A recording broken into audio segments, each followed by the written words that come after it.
Hey, Affable Dragon here. Jaguar is my CW. Most people know me by Affable. This here is just a showcase of my Mod 30 CW build, which meets all target caps for stats. 120% power, 120% combat advantage, 90% crit strike, and 120 crit save, and I reach all caps inside a group in combat. Now, obviously I'm not going to be able to show you the exact stats here, but I will load a picture up, a screenshot up into the video. So to start with the build, we'll go over gear. The helmet gives you 10% combat advantage. It's probably the best headpiece in the game right now. Chest piece, I go with this one because it gives 7.5% combat advantage. I don't need the other ones that give crit strike, crit save. Crit strike, crit save is super easy to get. Not a hard stat. Combat advantage is one of the hardest stats. I know it's our forte, but I don't build into forte, so this is better. And I prefer it, but it's personal choice. You run what you want.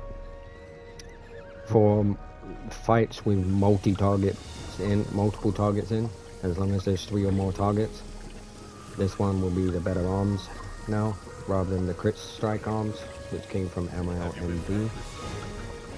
These will give you 9% crit severity.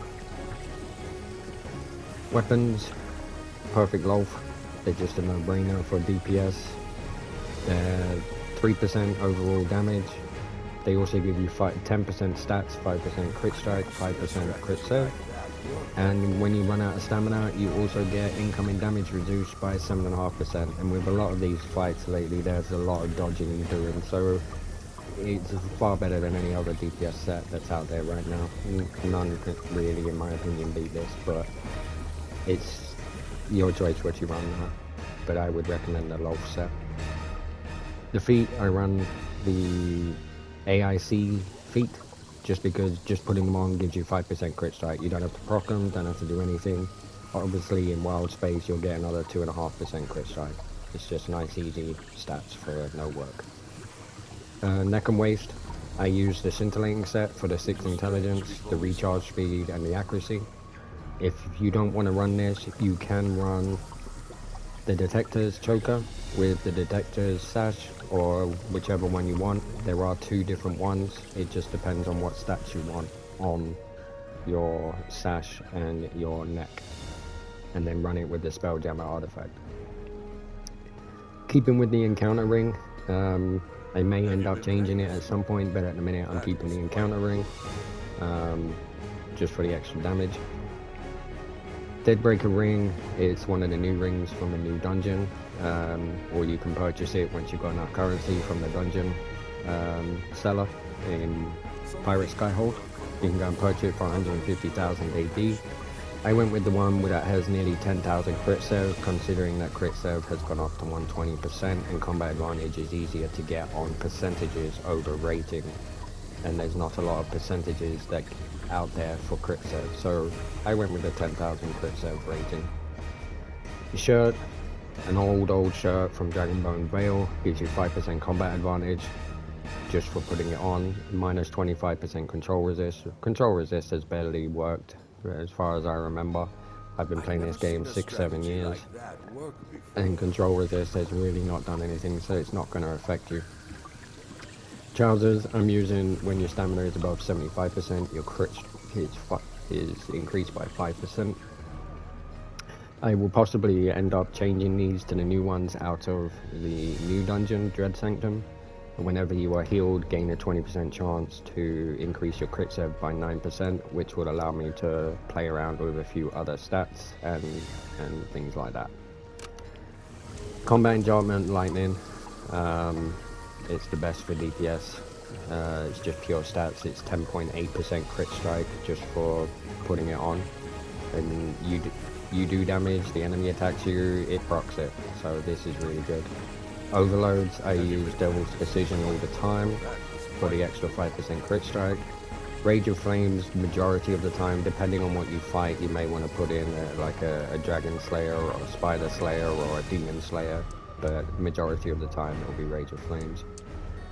Enchantments, whatever enchantments you need to get your stats to where they need to be. For AoE, I use the action point bonus. For single target, I use recharge. AP's king for CWs and AoE, and the recharge is, in my opinion, king for a single target to get those encounters out more often. My stats as I stand, I believe I am unbuffed. I have no buffs running. Yep, no buffs running. All these are just from stuff that I'm wearing, like the Skyhold Predator is the ring, Wild Space Hunter are the boots, VIP, being at a campfire, and then everything else is just boons and other things. So these are the stats I'm standing at. I've got basically 90% crit serve, 90% power, 75% combat advantage, crit strike, 67.8%. Now this is currently my AoE build, so I'm not really going to go over this too much. The gear doesn't change. I keep the same gear for AoE and single target. So if I go to this build here, which is my mod 30 test build, I've been testing a load of things out on it, making sure that the stats work. Now you'll see that my crit serve, combat advantage and power haven't changed because it's now my single target build. So everything stayed the same, all the gear is the same. As you can see, I just got demo on as the main artifact, but run whatever debuff artifact the group requests. Keep the arms on. If it's pure single target, then you can switch back to these ones. If you don't need the crit strike, you can run these ones for the AP gain, or if you don't need one AP, you can go back to this one, which will give you Forte and crit strike. There's loads of different ones you can choose from, it just depends. But I think these ones from the new dungeon are going to be best in slot, because we have a lot of that. Not in the first two fights in the new dungeon, but the last boss in Dread Sanctum.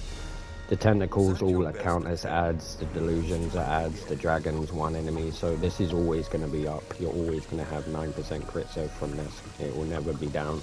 The only time it might go down is when you go into where the demos are in the portal, and when you go and do the shade dragon at the end, but tentacles still spawn there, so it should proc it all still. So that's the gear. Stats are there.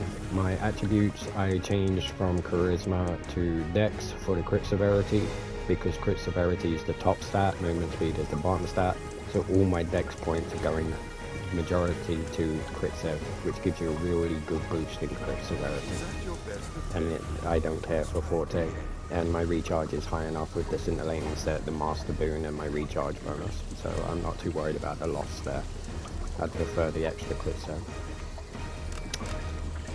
So that's the enchantments, that's the gear, that's the stats. So powers,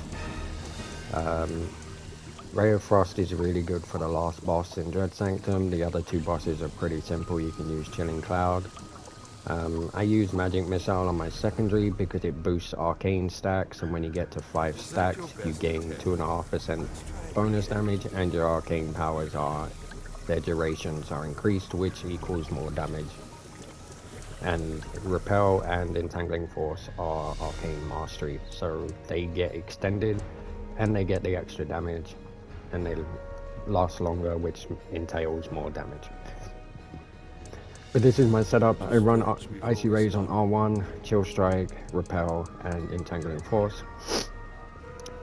My main daily for first and second boss in Dread Sanctum is Ice Knife, and then in the final boss I use Arcane Singularity because it really helps with the delusions and the tentacles, especially if you direct the Arcane Singularity towards where the tank is, because the tank's pretty much grabbing all the delusions, so he's going to have them all there on him or her, and then if you throw that on there it will really chunk them down, and if you've got 2 CWs in there you should be able to just rinse them and then not worry too much about delusions. Class features, Orb of Imposition, because every boss, every named enemy, every elite is control immune, so you get that extra 5% more damage, and they last 25% longer, plus with your arcane stacks that's even longer, so it just equals a ton of damage. And then critical conflagration, because you want to proc smolder and we have no fire abilities on, we don't run fireball. So this class feature here procs smolder for us just from crit striking. And if you capture crit, you'll be critting a lot, so this will always be proccing. Class features up, down, down, up, down, up, down. We don't run directed flames in a single target. That's an AoE thing. Rimfire for single target. This one is not an AoE one because control powers deal an additional 200 magnitude damage against control immune targets. In AoE, every enemy in AoE is controllable, so you never gain the additional bonus of this if you're running this feat in AoE. Run this one for AoE. So that's basically my setup for the powers. Boons, pretty basic, the same as pretty much everyone currently. All your offensive boons, your defensive boons, your 3 defensive boons, your fiends, your movement speed, your undead, your forte, your AP, your recharge. Blessed advantage for the increased recharge speed and the power. Life lessons for the extra damage, and this procs constantly. Bloodlust for the AP gain and the additional damage, and the additional damage that the target takes per rank. And then this one's more for just if I kill an enemy, I might get a couple of extra stats added, but I don't rely on this. And then I'm starting to take lingering medicine, so when you pop your health stone, it has a chance to continue healing you for another 30 seconds after you've popped it, which is great considering they go on an 18-second cooldown, which means I can have a constant heal and be healed by the healer, and then get back to a health stone and hopefully still be alive.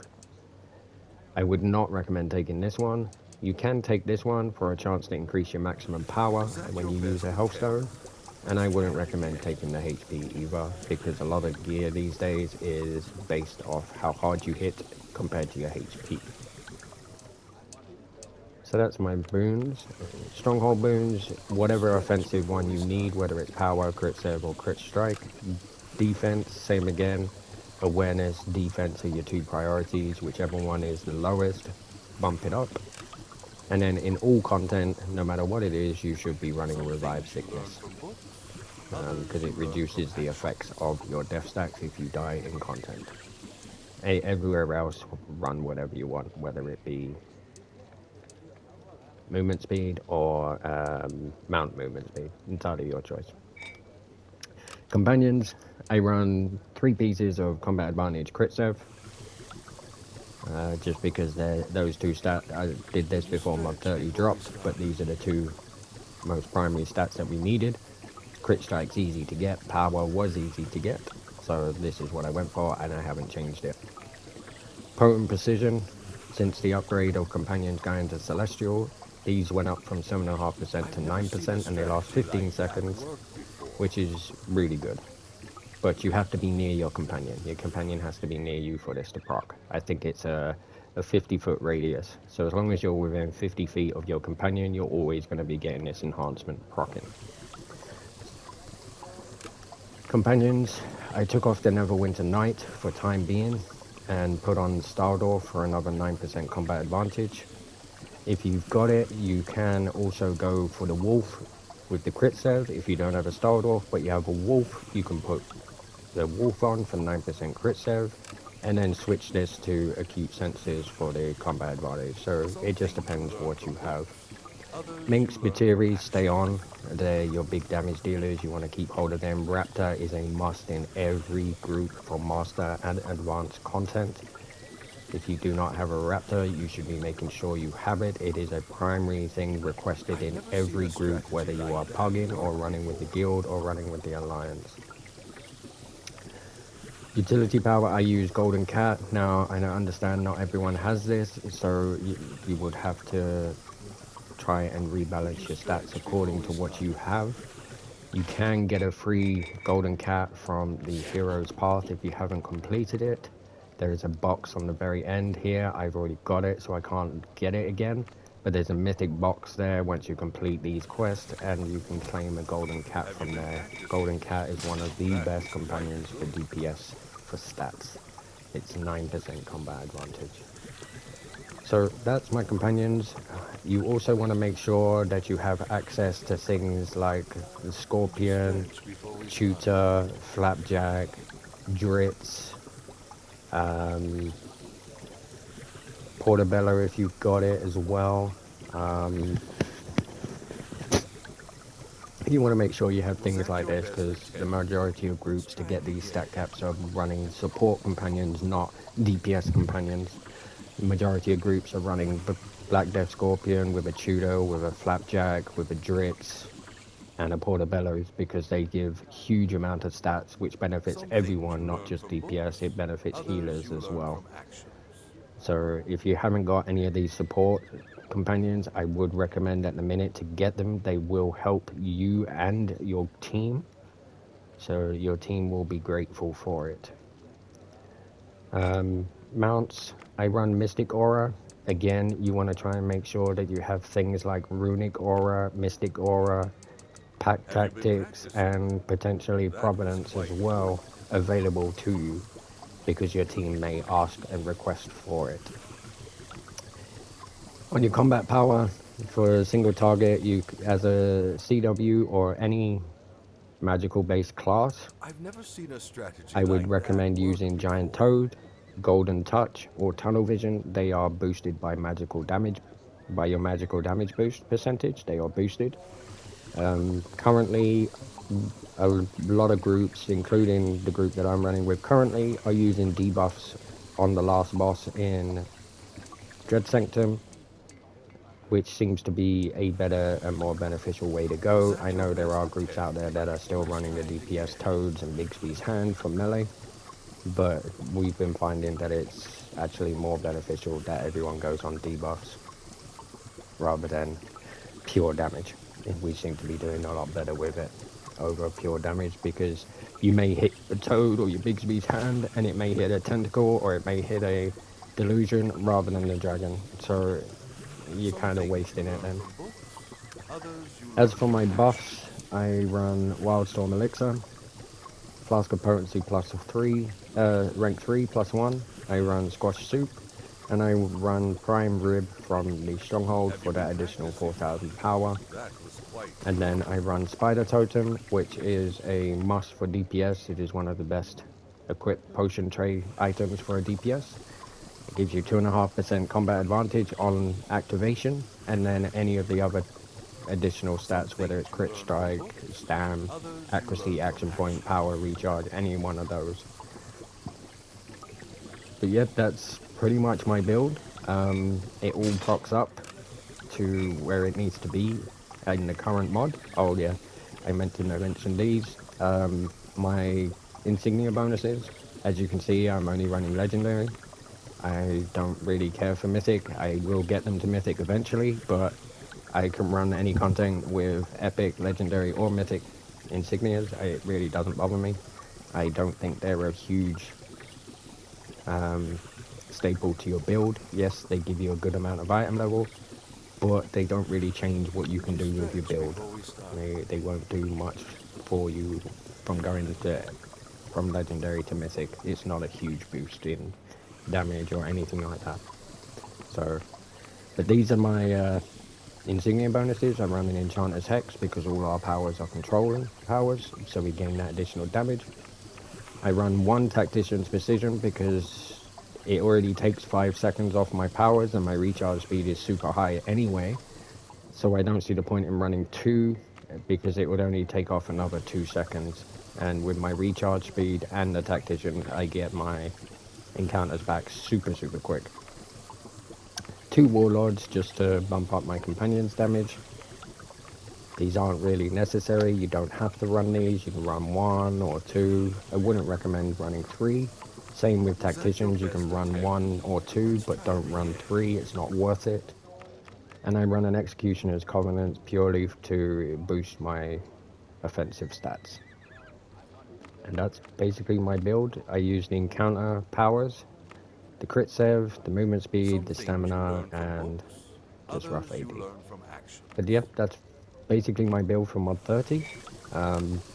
I will be adjusting it as I start to get more of the gear out of the dungeon. I will be doing some more tests and some more videos, Did you but stretch before we start? hope you enjoyed the video. I hope this helps. At the end of this video, there will be a picture of my stats all at 120 and 90%, the ones that are important, which was took in the middle of the last boss fight in Dread Sanctum, just to show that I proc all stats to where they need to be using this setup and this build, and using the support Have you been companions practicing? and the support equip That power was mounts. quite good. So, any questions, feel free to contact me. Other than that, thanks for watching, and see you next time.